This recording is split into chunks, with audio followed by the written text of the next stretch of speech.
गुरु प्यारी साध संगत जी, आप सभी को प्यार भरी राधा स्वामी जी संगत जी, आप सभी को धनतेरस की बहुत बहुत शुभकामनाएं। धनतेरस का दिन धन, आरोग्य और समृद्धि का प्रतीक माना जाता है।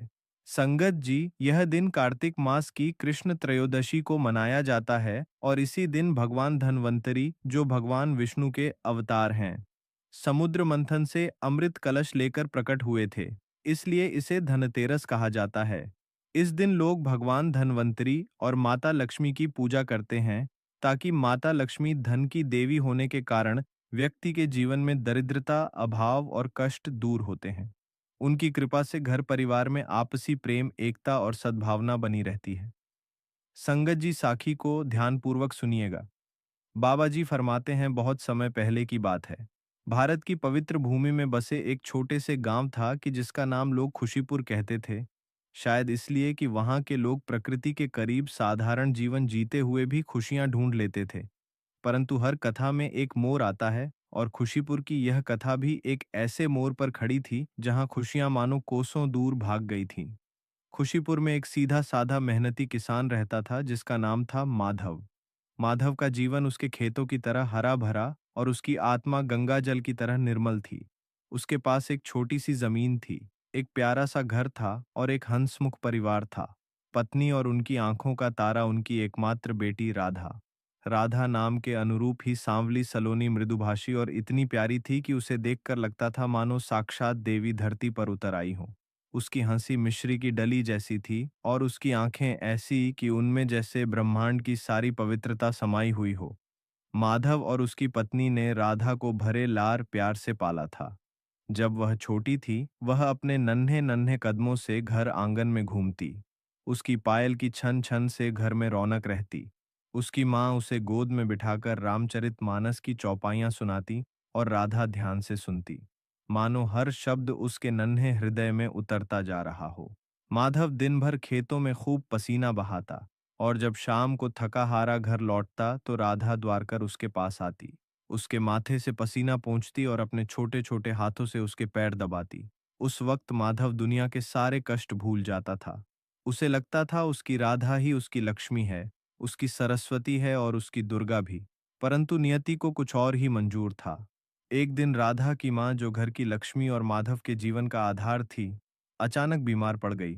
वैद्य आए, गांव के बड़े बुजुर्गों ने जड़ी बूटियां दी, पर कोई लाभ ना हुआ। एक रात राधा की माँ ने माधव का हाथ पकड़ा, राधा को प्यार से देखा और एक गहरी सांस लेकर हमेशा के लिए शांत हो गई। माधव और नन्ही राधा पर दुखों का पहाड़ टूट पड़ा। घर में माँ की अनुपस्थिति से ऐसी उदासी छा गई थी कि मानो रंगीन फूलों का बगीचा अचानक सूख गया हो। राधा, जो अभी इतनी छोटी थी, अपनी माँ के जाने का अर्थ पूरी तरह नहीं समझ पाती थी। पर उसे पता था कि अब उसकी माँ कभी नहीं लौटेंगी।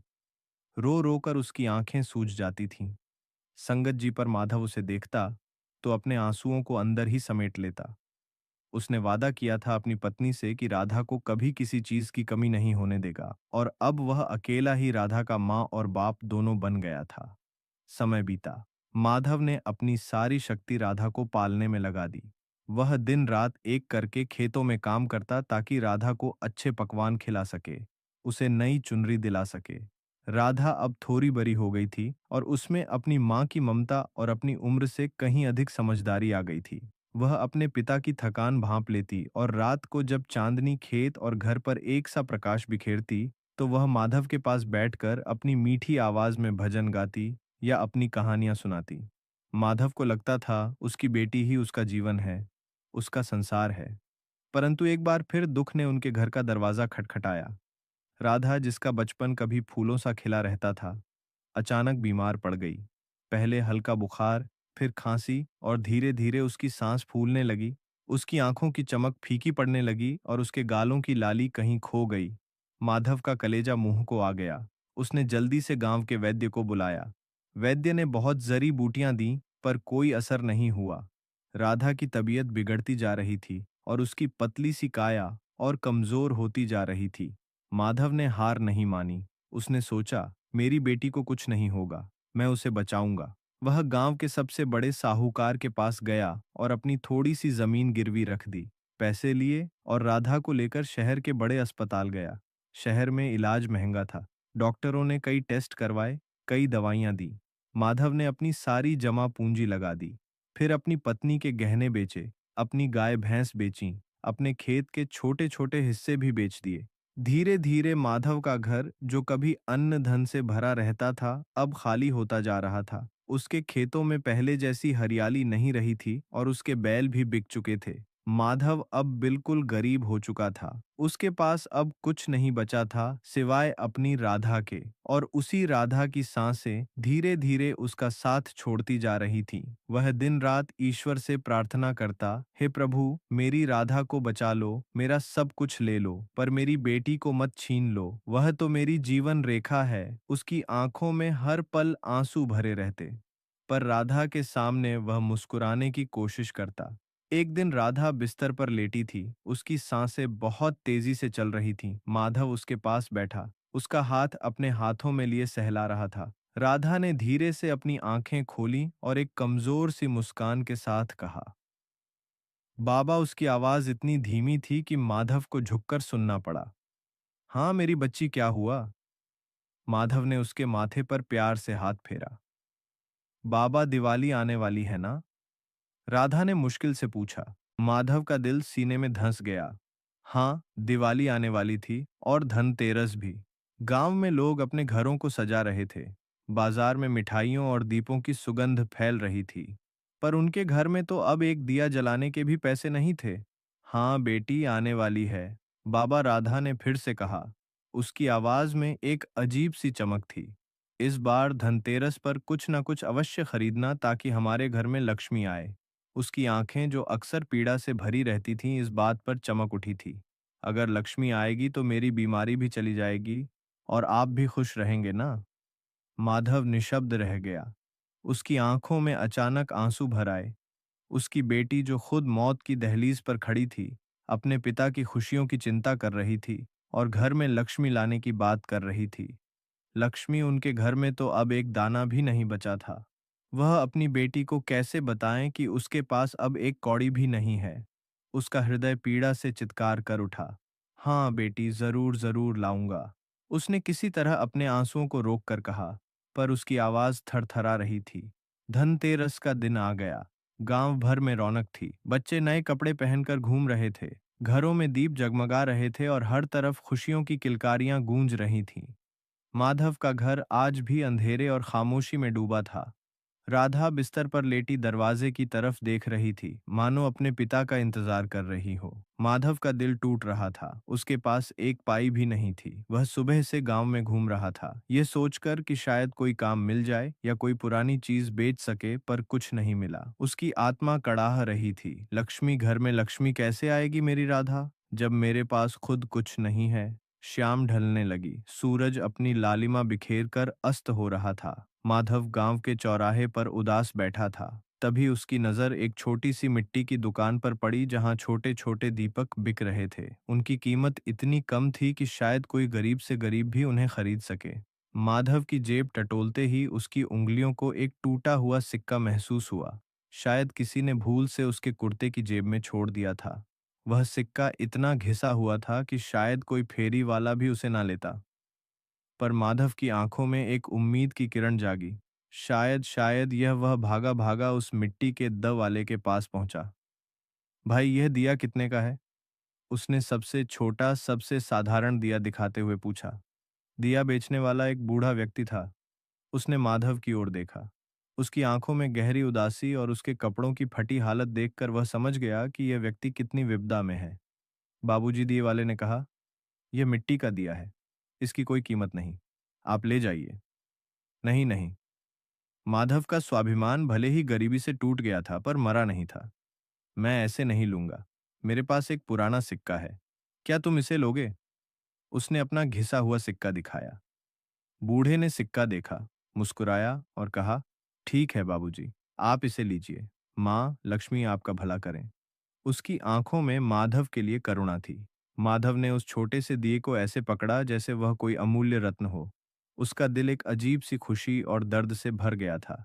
वह भागा भागा घर पहुंचा। उसके घर में अंधेरा था। केवल राधा के बिस्तर के पास एक छोटी सी खिड़की से आती हल्की चांदनी ही थी। राधा ने जैसे ही दरवाजे पर माधव के कदमों की आहट सुनी, उसकी आंखें चमक उठीं। बाबा आ गए, वह मुस्कुराई, उसकी कमजोर आवाज में भी उत्साह था। माधव राधा के पास आया, उसके चेहरे पर एक नकली मुस्कान लाने की कोशिश करते हुए बोला, हाँ मेरी बेटी, मैं आ गया। उसने अपनी मुट्ठी खोली जिसमें वह छोटा सा मिट्टी का दिया था। देखो राधा, तुम्हारे लिए धनतेरस का तोहफा। राधा की आंखें दिए को देखकर बड़ी हो गईं। उसने अपने कांपते हाथों से उस दिए को लिया। वह साधारण मिट्टी का दिया था जिसमें कोई चमक नहीं थी, कोई सजावट नहीं थी। पर राधा के लिए वह पूरे संसार का सबसे सुंदर दिया था। उसने उसे पलटा, उसे महसूस किया और फिर एक गहरी सांस ली। बाबा डनोस ने कहा। उसकी आवाज में एक अजीब सी शांति थी। यह तो बहुत सुंदर है। अब हमारे घर में भी लक्ष्मी आएगी ना? माधव का गला रंध गया। वह कुछ कह पाता।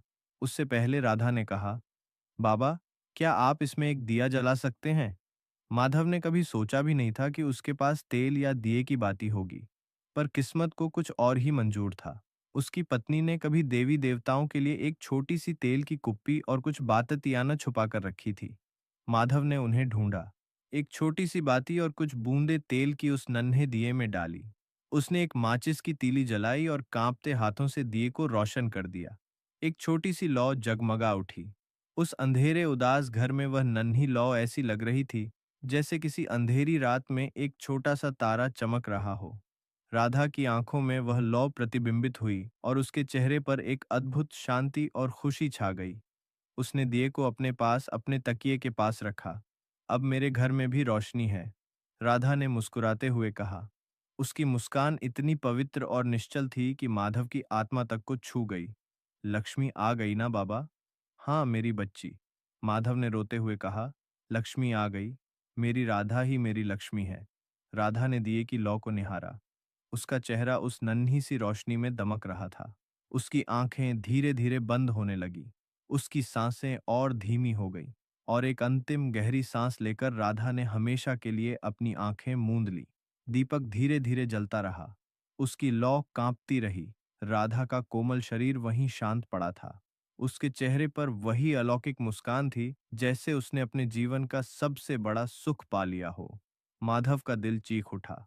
वह जानता था कि यह दिन आएगा, पर वह इस पल के लिए कभी तैयार नहीं था। उसकी राधा, उसकी प्यारी राधा उसे छोड़कर चली गई थी। वह उस छोटे से दिए की लौ को देखता रहा जो धीरे धीरे कम होती जा रही थी, मानो राधा की जीवन ज्योति उसी के साथ विदा ले रही हो, और अंततः वह दीपक जलते जलते शांत हो गया। माधव उस रात अपनी बेटी के पास बैठा रहा। पूरी रात उसने राधा के सिरहाने पर बैठकर बिताई, अपने आंसुओं में लिपटा हुआ। उसके जीवन का सब कुछ चला गया था। उसकी लक्ष्मी चली गई थी। वह सुबह हुई पर उसके लिए कोई रोशनी नहीं लाई। गांव में सब जागे पर माधव के लिए तो मानो दुनिया थम गई थी। उसने अपनी लाडली बेटी का अंतिम संस्कार किया और उसके बाद वह टूटा हुआ हारा हुआ व्यक्ति बनकर अपने घर लौट आया। अगले ही दिन माधव को अपने टूटे हुए मन से खेतों में जाना पड़ा। उसके खेत अब बहुत छोटे रह गए थे और उनमें फसल भी बहुत कम होती थी। पर उसे अपनी बेटी की यादों से थोड़ी शांति मिल सकती थी। जब वह अपने खेत के पास पहुंचा तो उसकी आंखें खुली की खुली रह गईं। वह जमीन जो कभी बंजर और उपेक्षित लगती थी, आज सोने की तरह दमक रही थी। खेतों में धान की बालियां लहलहा रही थीं और वे बालियां ऐसी थीं मानो शुद्ध सोने से बनी हों। हर बाली इतनी भरी हुई थी, इतनी चमकदार, इतनी सुनहरी कि माधव की आंखों को विश्वास नहीं हो रहा था। यह सोने जैसी धान की फसल थी, इतनी भरपूर और इतनी शानदार कि माधव ने अपने पूरे जीवन में ऐसी फसल कभी नहीं देखी थी। उसकी चमक इतनी तीव्र थी कि जैसे सूरज की किरणें सीधे धरती पर उतर आई हों। हर कण में एक दिव्य आभा थी। माधव ने झुककर एक बाली को छुआ। वह असली सोना नहीं था, पर उसकी चमक सोने से कम नहीं थी, और जब उसने उसे तोड़ा तो उसमें से निकले धान के दाने मोती की तरह सफेद और चमकदार थे, जिनमें एक अनोखी सुगंध थी। यह कोई साधारण फसल नहीं थी, यह साक्षात चमत्कार था। गांव के लोग जब खेतों की तरफ गए तो वे भी यह नजारा देखकर भौचक्के के रह गए। ये क्या है? माधव के खेत में सोने की फसल, यह तो अद्भुत है। हर तरफ काफूसी होने लगी। लोगों ने माधव के पास आकर पूछा, माधव, ये सब कैसे हुआ? ऐसी फसल तो हमने कभी देखी भी नहीं। माधव की आंखों में आंसू थे, पर इस बार वे दुख के नहीं बल्कि एक अजीब सी शांति थे। उसने अपने मन में सोचा, मेरी राधा, मेरी बिटिया, वो ही तो मेरी लक्ष्मी थी। उसने लोगों को अपनी राधा की बात बताई, धनतेरस पर दिया खरीदने की उसकी इच्छा बताई, और कैसे उस छोटे से दिए की लौ में ही राधा ने अपनी अंतिम सांस ली। गांव के लोगों ने माधव की बात सुनी और सब शांत हो गए। उनकी आंखों में श्रद्धा और आश्चर्य का भाव था। उन्होंने देखा था कैसे माधव ने अपनी बेटी के लिए सब कुछ न्यौछावर कर दिया था, और अब इस सोने जैसी फसल को देखकर उन्हें एक बात समझ आ गई थी। लोग कहते हैं, वह बेटी राधा स्वयं लक्ष्मी थी। वह केवल धन की देवी नहीं थी, बल्कि प्रेम, त्याग, विश्वास और शुद्धता की देवी थी। उसने अपने पिता के माध्यम से यह संदेश दिया था कि सच्ची लक्ष्मी केवल धन संपत्ति में नहीं होती, बल्कि निस्वार्थ प्रेम में, अटूट विश्वास में और एक निष्पाप हृदय में निवास करती है। वह एक छोटा सा दिया जो किसी मूल्य का नहीं था। उसने पूरे घर को नहीं बल्कि माधव के जीवन को और पूरे गांव को रोशन कर दिया था। माधव ने उस सोने जैसी धान की फसल से अपने सारे कर्ज चुकाए, अपने खेत वापस खरीदे और अपने घर को वापस खुशियों से भर दिया। पर उसने अपनी राधा को कभी नहीं भुलाया। उसने उसी खेत के पास एक छोटा सा मंदिर बनवाया जहां वह सोने जैसी धान की फसल उगी थी, और उसमें अपनी राधा की एक सुंदर मूर्ति स्थापित की। हर धनतेरस पर वह उस छोटे से मिट्टी के दिए को अपनी बिटिया की मूर्ति के सामने जलाता और उसे याद करता। माधव ने लोगों को बताया कि लक्ष्मी केवल पैसे वाली नहीं होती। लक्ष्मी होती है संतोष में, त्याग में और प्रेम में। उसकी बेटी ने उसे यह सिखाया था। उस दिन से खुशीपुर गांव में लोग धनतेरस पर केवल धन की पूजा नहीं करते थे, बल्कि अपने घरों में एक छोटा सा मिट्टी का दिया जलाते थे और अपने बच्चों को प्यार से देखते थे, क्योंकि उन्हें पता था कि असली लक्ष्मी घरों में नहीं बल्कि पवित्र हृदयों में वास करती है, और वह किसी भी रूप में प्रकट हो सकती है, यहाँ तक कि एक नन्ही सी बीमार बेटी के रूप में भी, जो अपने पिता के लिए जीवन का सबसे बड़ा पाठ सिखा जाती है। यह साखी केवल धन की नहीं थी, यह बलिदान की थी, यह गरीबी की नहीं है, यह विश्वास की है, यह अंधेरे की नहीं है, यह उस नन्ही सी लौ की है जिसने पूरे जीवन को प्रकाशित कर दिया था। तो संगत जी, यह साखी आपको कैसी लगी हमें कमेंट बॉक्स में ज़रूर बताएं। अगर आप हमारे चैनल पर नए हैं तो हमारे चैनल को लाइक और सब्सक्राइब कर दीजिएगा। राधा स्वामी जी।